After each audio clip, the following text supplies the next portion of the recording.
Alabama's coming off a hard-earned victory against South Florida on Saturday at Bryant-Denny Stadium. Now they turn their focus to Wisconsin. But we're going to talk a little bit more about the offense and about how that team struggled a little bit as they get set to take on a pretty good opponent on the road in one of the most hostile environments in college football. Thanks for hanging out with us here on the Bama Tailgate YouTube channel. Like and subscribe. Give us a thumbs up, and let's get this thing started.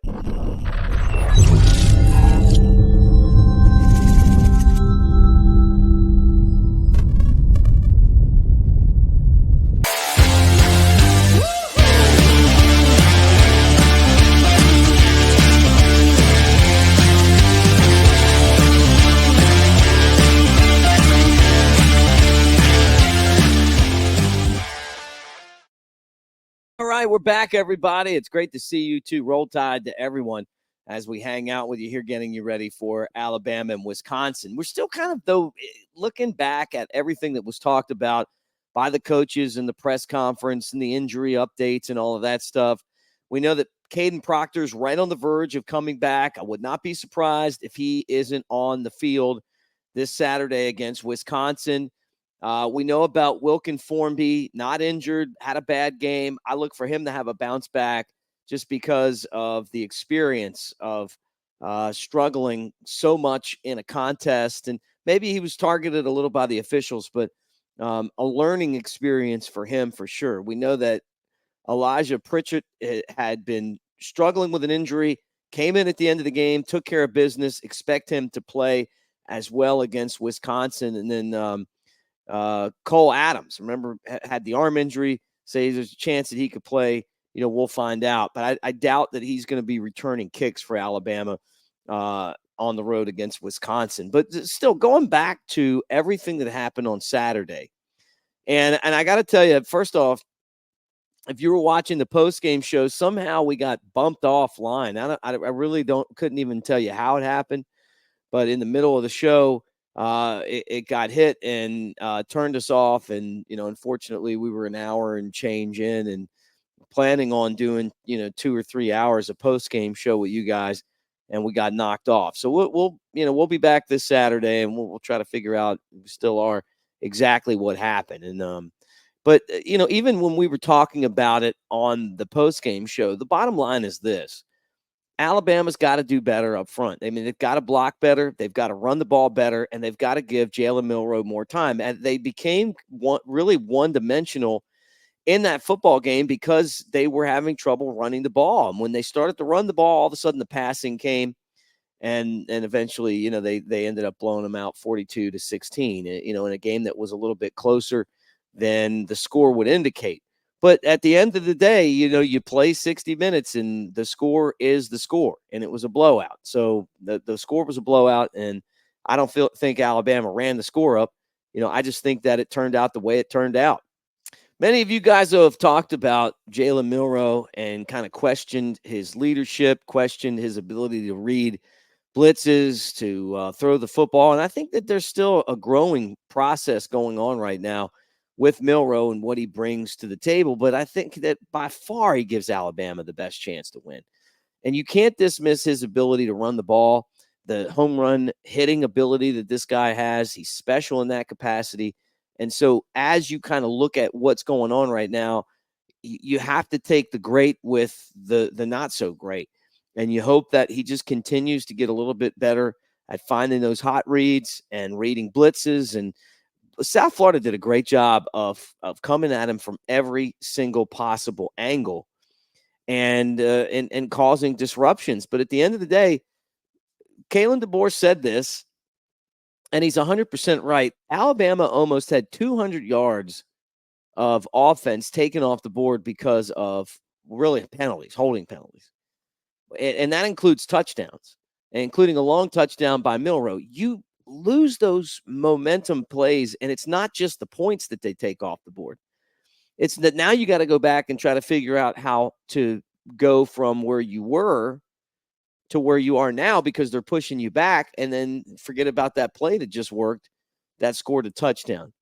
I felt like South Florida had a lot of things go in their favor in that game, particularly in the first half, that put them in position to be in it And I'm not taking anything away from those guys. I mean, I think they're a very, very formidable team. But at the same time, I thought that the officiating wasn't good. I think we talked about this.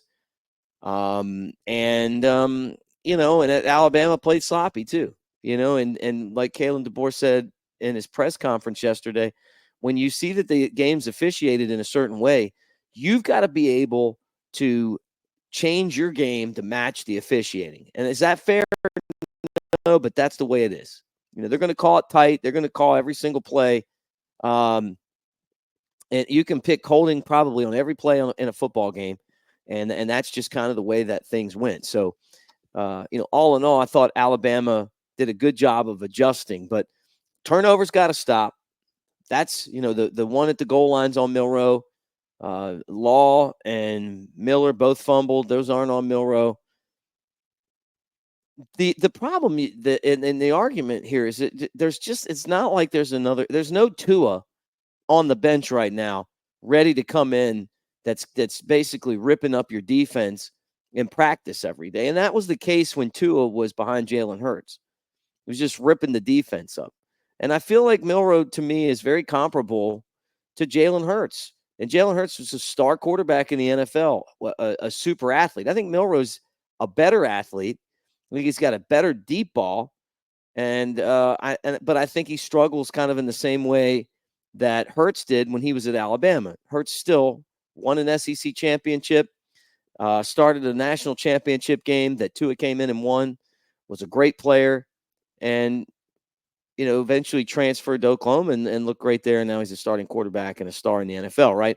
So I think Milroe, very similar skill set, but to me, bigger, stronger, and faster, and someone that has a lot of upside. But you gotta protect him. You got to protect him at the line of scrimmage, and I think you can't take that away. Now, when I look at and this is kind of the final thoughts on that game on Saturday. When I look at the defense, I felt like they got after him. Tim Keenan was a bull in the game. I thought that Justin Jefferson's ejection was just more bad officiating. I didn't even think it was a targeting. I get it. You got to take some of the contact out of the game, some of the stuff that could get guys hurt. But I just thought that was a normal football play, not only to give it a 15-yard penalty, but to kick him out for the first half of, this week's game against Wisconsin seemed really ridiculous. And the guy still had a great game. Even though he missed a bunch of plays after being ejected, he was one of the leading tacklers on the Alabama team. So Bama's not going to have him for the first half. Jahad Campbell with another really good game at linebacker. But the defense made plays when it had to. When they needed stops, they got stops. And when you look back at that game, the reason that Alabama won was because when it was third or fourth down, South Florida didn't get first downs. They had some explosive run plays. They didn't do much in the passing game.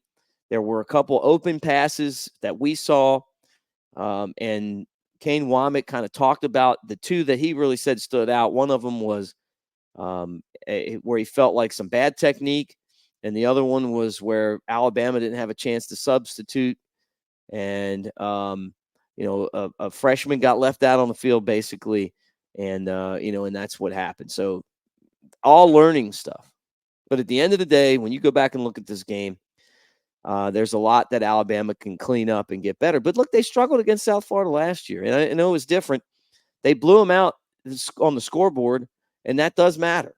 Even though we want to say, well, it was close. Yeah, it was close. But it wasn't at the end, 42-16. And I think that that's something that this team definitely can build on heading into Wisconsin. We're going to get into that Wisconsin matchup starting tomorrow. But I just felt like talking about Milroe again, because I just don't see any other option for Alabama. This guy won the SEC championship. He's the face of the football team right now. And it's not like he doesn't have the potential to break a big play every time he's out there. So, before we go and bury this guy, I think we just got, and I know you guys are going to get in the comment section. A lot of you are going to agree, and some of you aren't going to disagree, or aren't going to agree. You're going to disagree. It doesn't matter. There's just Ty Simpson's not ready for this job yet. And I think Milroe's the guy. I still think that this guy has the potential. But you got to have games like this. And I said, see you guys in the comment section, you got to have games where you struggle. It's okay. You're not going to beat every opponent up and down the field. Some of these teams are good. South Florida was well coached. They got after it. They were prepared. They made it a tough game. So, now you play Wisconsin on the road. That's a tough test. I don't think anybody on Alabama's team is going to be overlooking Wisconsin. And then you got a week off and then Georgia. So we got a lot of big games coming up here, and we're going to follow all of them. Now, the polls came out. Despite the struggle against South Florida, Alabama stays right at number 4. And they're trailing 3 teams that are off to impressive starts. Georgia slaughtered Clemson and had another easy win. Ohio State, with all that money they spent in the offseason on talent, I think they've got as many playmakers as anybody. And then Texas, who I watched them just dismantle Michigan. And I thought that was going to happen, and it did. And then Alabama, and behind them, Ole Miss.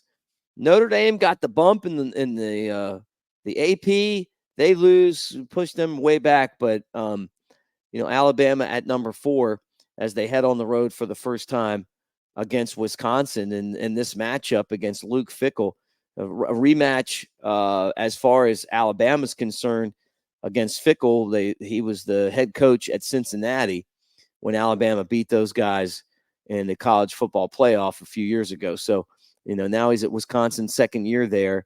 And this is a year where he's probably feeling like, hey, I'm ready to turn the corner with this program and start to make some waves and get some things done. That does it for the show today. Big Sexy Elmo is going to be back soon.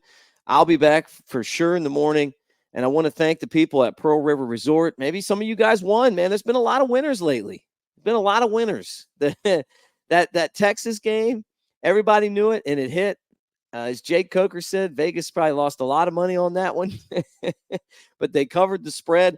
And it's weird how so far this season, some of the big money teams have covered. Although it wasn't Alabama on Saturday.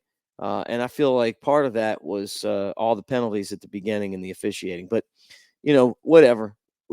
Check them out for yourself. Pearl River Resort. It's an hour and a half from Tuscaloosa, 2 hours and change from Birmingham, but not far from anywhere in the South. It's a Vegas that you don't have to get on a plane and go to. You got the Timeout Sports Lounge, which is Vegas-style sports book right there at Golden Moon Casino. You go in there and you play $50. Put $50 down on Bama or $50 down on whatever game you think.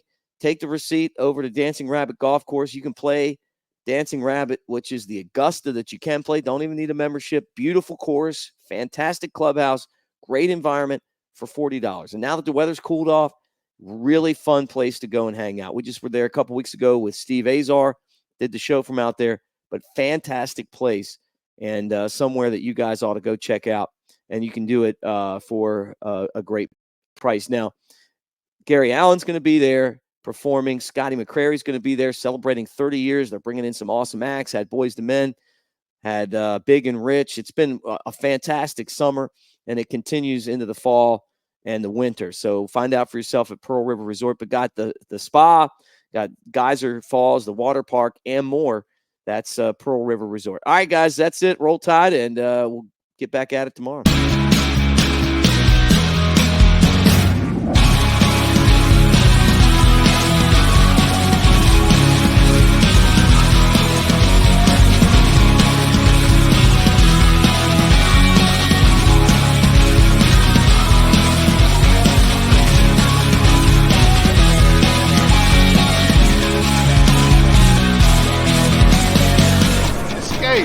To Pearl River Resort.